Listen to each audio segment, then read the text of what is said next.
premoga v rudniku Velenje pa se očitno vse bolj bliža konec. Temu pa tudi obratovanje termoelektrarne Šoštanj in njenega znamenitega 6. bloka, za katerega pa bomo plačevali kredit vse tja do leta 2038. Strategija, ki jo je pripravilo Ministrstvo za infrastrukturo, predvideva zaprtje premogovnika z letom 2033, kar je absolutno prekmalu, pravijo Velenjčani. Če bi ga zaprli, na primer danes, bi 10% zaposlenih v Šaleški dolini pristalo na Zavodu za zaposlovanje.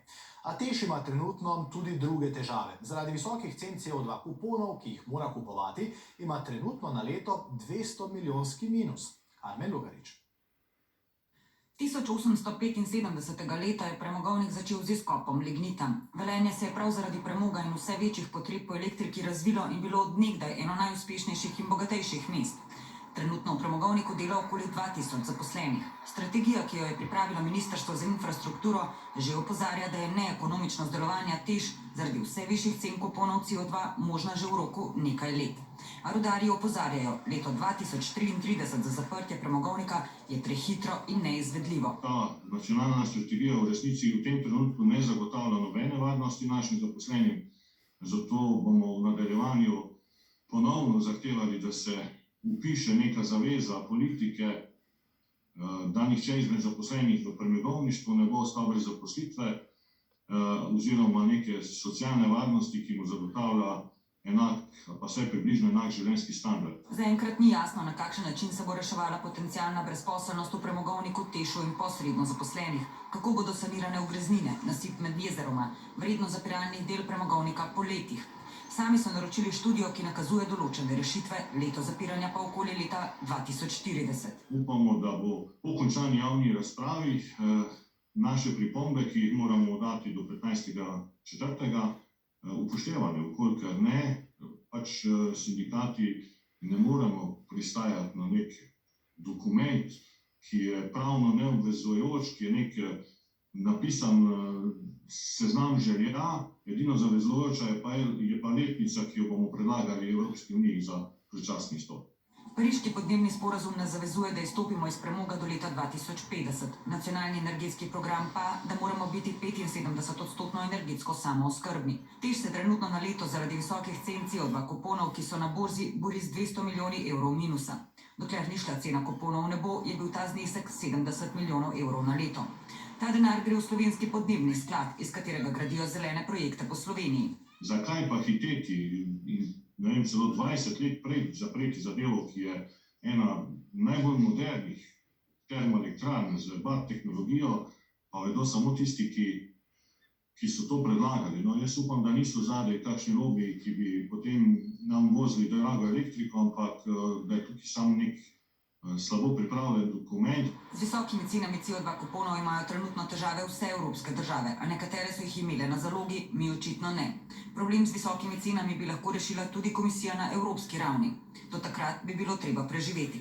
A problem, ki ostaja, če TEŠ zapremo predčasno, je, kje bomo dobili tretjino elektrike, ki jo proizvaja TEŠ. Najdražja je namreč elektrika takrat, ko je nimaš. In kako prezaposliti oziroma najti nove službe najmanj 2500 ljudem, ki trenutno delajo v premogovniku in TEŠ-u. V Velenju, kjer občinski svetniki pravkar razpravljajo o tej strategiji infrastrukturnega ministrstva, je kolegica Karmen Lugarič. Karmen, en lep pozdrav. Kaj občina Velenje predlaga državi, kdaj naj bi po njihovem mnenju in izračunih zaprli rudnik?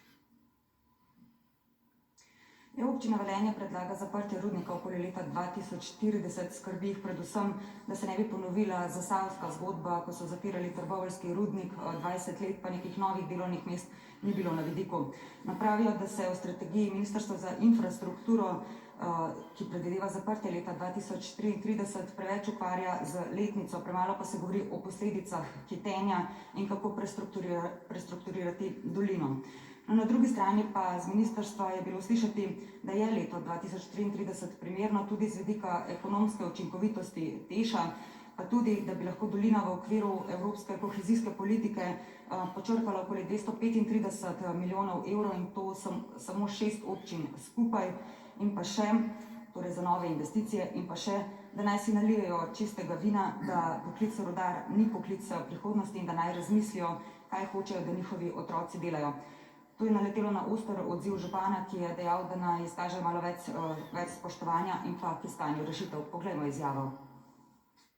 Od države pričakujemo vse tisto, kar sodi v sklop pravičnega prehoda, torej da pomaga soustvarjati nadomestna delovna mesta, da seveda pripomore k temu, da poiščemo nadomestni toplotni vir in istočasno, da zagotovi prepotrebna finančna sredstva, ki jih potrebujemo, zato da lahko seveda to prestrukturiranje normalno speljemo. No, država mora letnico izhodne strategije iz premoga poslati Evropski komisiji do konca leta. Končno besedo ima sicer vlada, ampak ob sebi zdaj pozdravljam državnega sekretarja na Ministrstvu za infrastrukturo, gospoda Blaža Košoroka, pozdravljeni. Zakaj torej leto 2033 in ne naprimer 2040? No, se je bilo še na razpolago 2038 pa 2042. Jaz mislim, da glede na to, da je ambiciozno, glede na to, kakšne finančne kazalce kaže TEŠ, oziroma premogovnik Velenje skupaj, ki jih obravnavamo pač enostavno, kot sem rekel v govoru, siamska dvojčka.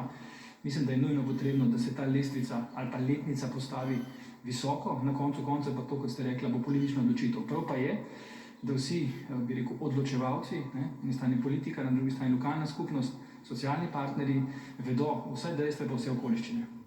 Mi smo TEŠ zgradili dejansko do leta 2054, zdaj ga bomo zaprli 20 let prej. Drži, ampak vmes je bilo en kup novih zakonodajnih okvirov. Če se spomniva decembra lani, sprejet nov okvir, torej do leta 30-55 procentov znižanja toplogrednih plinov. To je eden izmed ključnih elementov. Dejstvo je, da se CO2 kuponi dražijo, kar seveda posredno vpliva na finančni rezultat. Cene električne energije pa temu ne sledijo. Tako da tle imamo en tak finančni kazalec, ki kaže na to, da bo najverjetneje prišlo do izstopa premoga prej, kot smo načrtovali. Ampak na kakšen način boste morda pristopili? Vem, da to ni vaše področje, vendar bo vlada, država pristopila k reševanju delovnih mest. Tukaj je 2500 delovnih mest, to je 10% aktivnega delovnega prebivalstva v dolini. Zavedamo se pomena te energetske lokacije, zavedamo se pomena ljudi, ki delajo v tej branži in nazadnje to dela 150 let več kot uspešno. Zato smo danes tu, zato da pač vodimo dialog z socialnimi partnerji, z lokalnimi partnerji in da seveda da pride do neke skupne odločitve, če temu lahko tako rečem. Predvsem to, kar ste omenili na uvodu, mora priti do dveh zakonov. En je zakon o postopnem zapeljanju premogovnika Velenje, drugi zakon, ki je pa še pomembnejši, je pa zakon o prestrukturiranju regije. Samo še to pomembno vprašanje, glede samooskrbe z elektriko in pa ceno elektrike, s čim bomo nadomestili, torej 30% nuklearka bi stalo od 6 do 10 milijard evrov.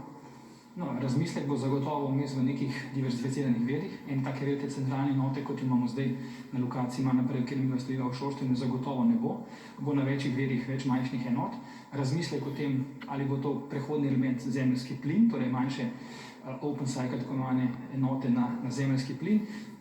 Premislek o tem podaljšanje življenjske dobe nuklearke 1 in pa seveda o tem odločitev, kdaj in če bo nuklearka 2, torej drugi blok. Bo to dražje za nas uporabnike? No, za nas uporabnike bo dražje na vsak način, ker bomo prišli pač v obratovanje z novimi proizvodnimi viri, in ne govorimo o amortizernih virih kot danes. Dobro, najlepša vam hvala za pogovor. Toliko iz Velenja za danes. Carmen, hvala lepa. Še ne 2-letni Urban je povezal znanstvenike.